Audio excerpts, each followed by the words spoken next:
Então vamos começar determinando qual é o módulo do campo elétrico que passa a agir sobre essa carga de 2 nanocoulomb quando ela é colocada no ponto A e no ponto B.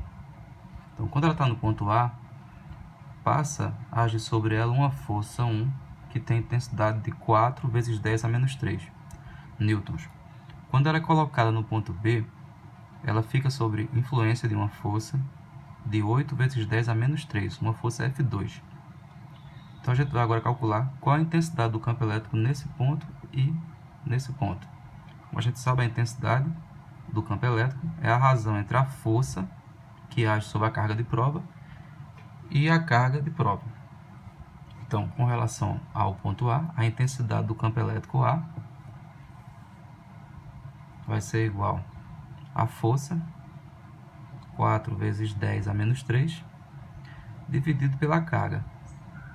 2 nanocoulomb é 2 vezes 10 elevado a menos 9. Então, 2 vezes 10 elevado a menos 9. Então, o campo elétrico A vai ser igual a metade de 4 é 2 vezes 10 elevado a menos 3.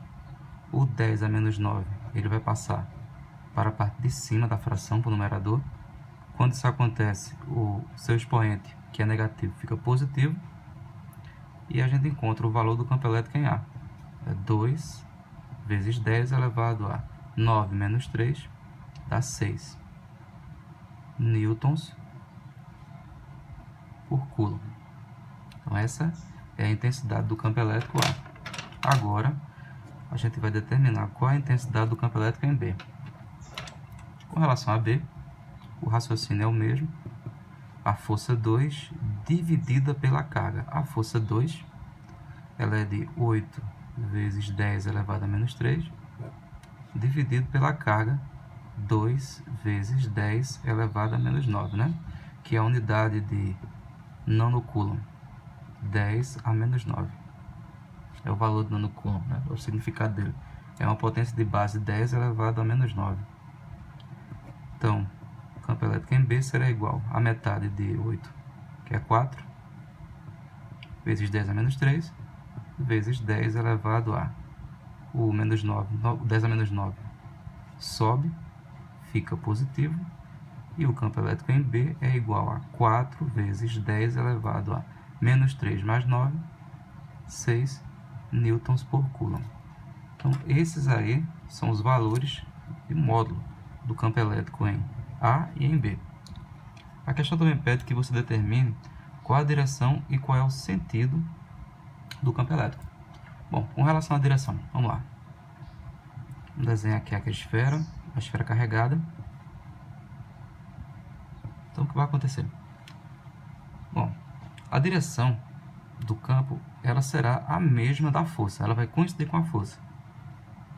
A força F2 tem a direção para cá, né? A força F1 também tem direção para cá, a direção horizontal, certo? Como o campo ele é de afastamento, ele é de afastamento porque ele é gerado por uma carga positiva, e a gente sabe que o campo elétrico, né, as linhas de força do campo elétrico de uma carga positiva, elas são de afastamento. Então, nessa situação, a direção do campo ela vai coincidir com a força. A gente vai ter o campo apontando para fora, né, um campo de afastamento, ou um campo divergente também, como alguns autores chamam, né? Ponto A e ponto B. Então a gente vai analisar agora a direção e o sentido do campo.